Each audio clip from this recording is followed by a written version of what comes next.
आदाब। रघुनाथ बाज़ार, जिस बाज़ार का अपना एक इतिहास है और इसी इतिहास की बात हम लोगों ने करी थी और हमने ये भी कहा था कि रघुनाथ बाज़ार को हेरिटेज बाज़ार बनाने के लिए सरकार ने करोड़ों रुपए खर्च किए, आखिरकार वो दिख क्यों नहीं रहे।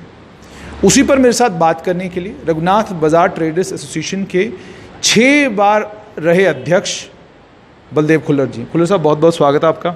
सबसे पहले आपसे ये जानना चाहूँगा कि ट्रेन कश्मीर जा रही है, जो रास्ता है वो 4 लेन होने जा रहा है। इन चीज़ों को ध्यान में रखते हुए ट्रेन कटरा भी सीधी जा चुकी है। सबसे पहले तो आपसे ये जानना चाहूँगा कि कारोबारियों का इस समय हाल क्या है यहाँ पर आपके रघुनाथ बाज़ार में, और दूसरा कि क्या फुटफॉल वाकई कम हुआ है रघुनाथ बाज़ार में जब से ट्रेन कटरा सीधी गई है।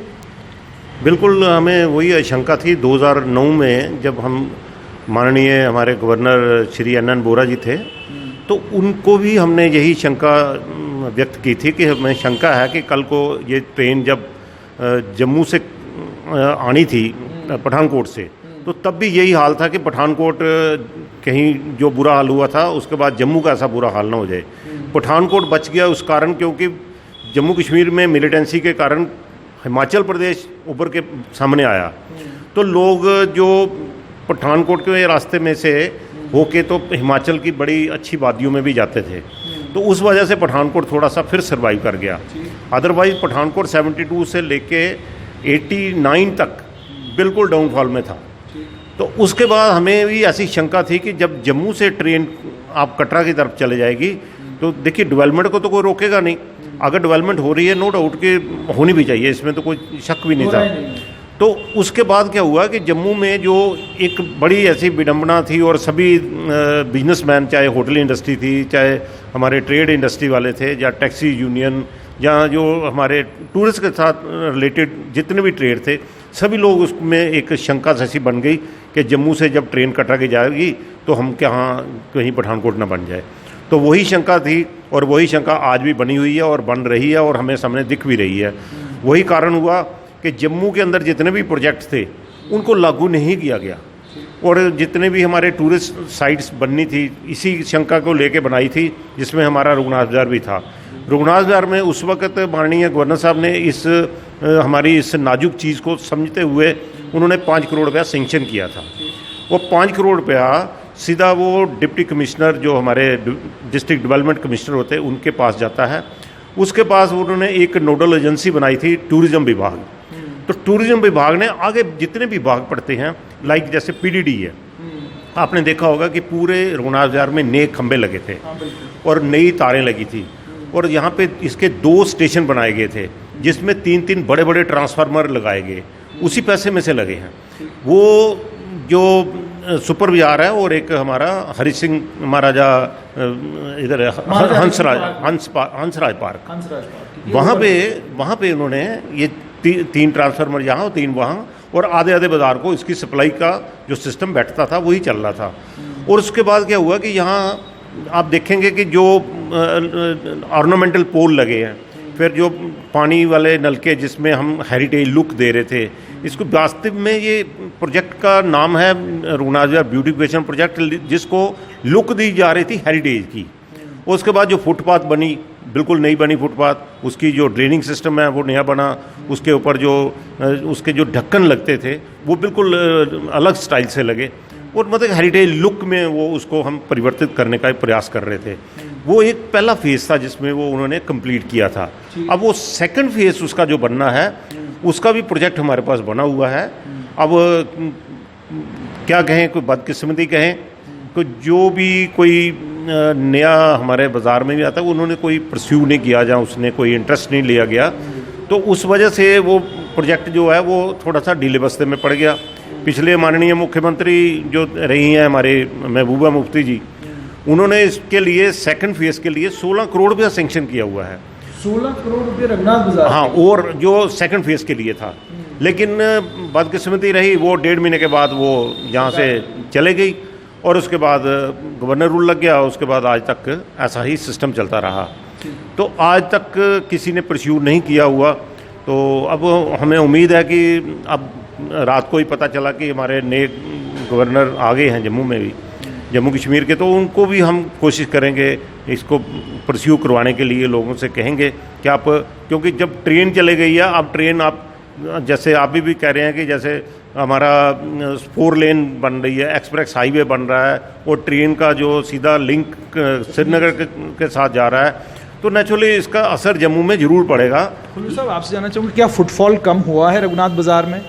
बिल्कुल, देखिए हम तो माता वैष्णो देवी जी के उनके आशीर्वाद से ही जम्मू चल रहा था, और जम्मू के अंदर जितने भी हमारे धार्मिक स्थान हैं या हमारे जितने पर्यटक स्थल हैं, उनकी वजह से ही जम्मू थोड़ा सा ऊपर आता था। उसकी वजह से इकोनॉमी का पोजीशन सारा जो सिस्टम बैठता है। आज की जम्मू की जो बाकी इंडस्ट्री को देखें तो इंडस्ट्री केवल जम्मू के जो बेनिफिट हैं तकरीबन उनके लिए ही इंडस्ट्री, जो बाहर से इंडस्ट्रियलिस्ट आ रहे हैं वो अपने बेनिफिट के लिए आ रहे हैं। जम्मू की जो जनता है उसको कितनी नौकरियां मिलती हैं वो भी आप समझते हैं, और जम्मू के अंदर जो पोटेंशियल है वो केवल टूरिज़्म पर डिपेंड है, और टूरिज़्म सेक्टर इसमें काफ़ी पीछे इसलिए रह रहा है क्योंकि जम्मू के अंदर पैसा नहीं दिया जाता। जितने भी प्रोजेक्ट हमारे अधर में पड़े हुए हैं, चाहे रघुनाथ बाज़ार का है, चाहे आप मुबारक मंडी का देख लें, चाहे आप लेक देख लें, तो अभी हाल ही में अभी पिछले दिनों ही माननीय हमारे जो पहले गवर्नर थे, तो उन्होंने उसका उद्घाटन किया, वो भी एक स्पैन का। अगला जो है वो भी अब होने वाला है। अब कब होगा, कितना टाइम लगेगा इन चीज़ों को? 2009 और 2020 आप देख लीजिए, 11 साल में केवल एक ही पार्ट को रघुनाथ बाज़ार को कंप्लीट किया गया है। अच्छा। और इसका जो लेखा जोखा है वो तो अब डिपार्टमेंट जानता है, क्योंकि टूरिज़्म विभाग ने उसको देख रेख में था। हमें तो चीज़ चाहिए थी, आम चाहिए, हमें उसके स्वाद भी आने चाहिए, लेकिन हमें नहीं पता कि वो कौन से ब्रिक्स से आया, कहाँ गया, कैसे आया, कौन लेके आया, उसकी ट्रांसपोर्टेशन क्या हुई, ये चीज़ें सारी डिपार्टमेंट जानता है, टूरिज़्म विभाग। खुल्लर साहब, अभी आपको क्या लगता है कितना पैसा और चाहिए जिससे रघुनाथ बाज़ार को हेरिटेज बाज़ार बनाया जा सकता है और उसको वो लुक दी जा सकती है जो लुक इतिहास में इसकी रही है? या नीचे गुम्मट के पास आपके गेट होता था, वो गेट बंद होता था, उस गेट के बंद होने के बाद पूरा जम्मू शहर बंद हो जाता था। क्या संभव है आज भी कि इस प्रोजेक्ट को जो एक्सटेंड किया जाए बराबर गुम्मट तक, वहाँ पे गेट लगे, या दूसरी किसी तरफ से कोई और चीज़ आपके जहन में आई हो कि ये ब्यूटिफिकेशन की जाए इस बाज़ार में, ताकि ये बाज़ार लोगों को सिर्फ और सिर्फ कारोबार के लिए अट्रैक्ट ना करे बल्कि देखने के लिए और इस हेरिटेज को जानने के लिए भी लोगों को अट्रैक्ट करे?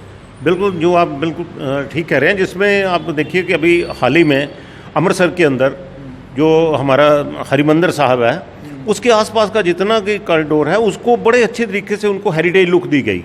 उसी पैटर्न को लेके हमने ये चीज़ पहले ही बनाई थी, वो तो बाद में बना।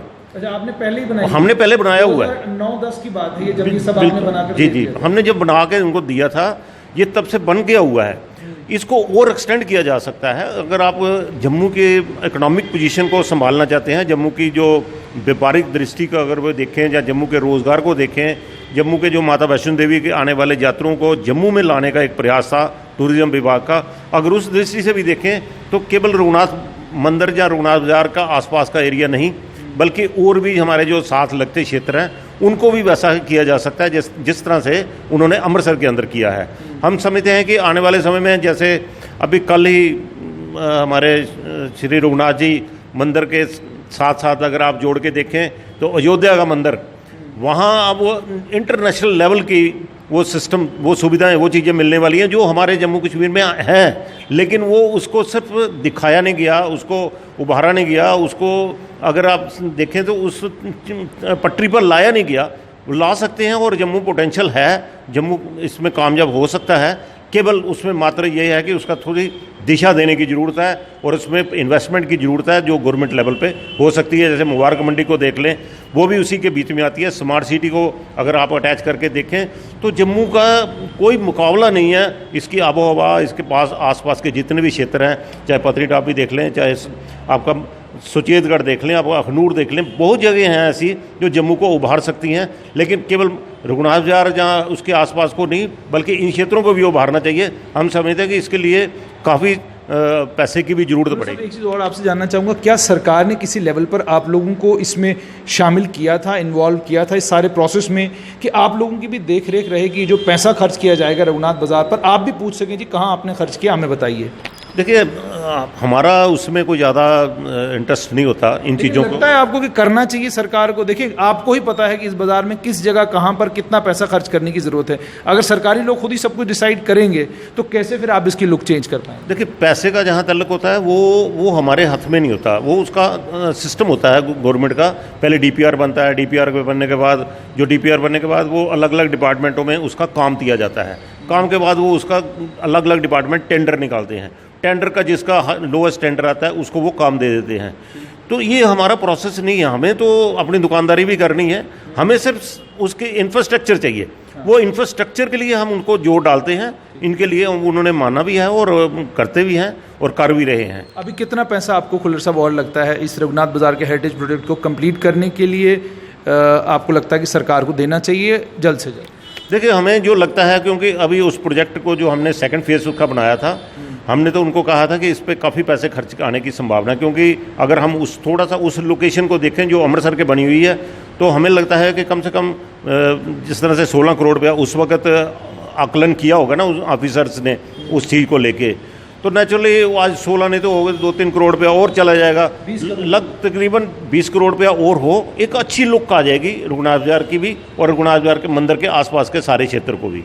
बहुत बहुत धन्यवाद। तो ये थे रघुनाथ बाजार ट्रेडर्स एसोसिएशन के 6 बार रहे अध्यक्ष, जिन्होंने साफ तौर पर यह कहा कि लगभग 20 करोड़ रुपए की ज़रूरत है रघुनाथ बाजार को वो हेरिटेज लुक देने की, जिस हेरिटेज लुक का वादा सरकार ने किया था। नए राज्यपाल मनोज सिन्हा आए हैं, आने वाले दिनों में उनसे उपेक्षा इनकी भी यही है कि वो इस प्रोजेक्ट का संज्ञान लेंगे और इसके लिए इतना पैसा दे देंगे कि रघुनाथ बाजार हेरिटेज बाजार बने और जो फुटफॉल यहाँ पर कम होने लगा है वो फुटफॉल दुगना तिगना और चौगना हो। दीजिए इजाज़त, आदाब।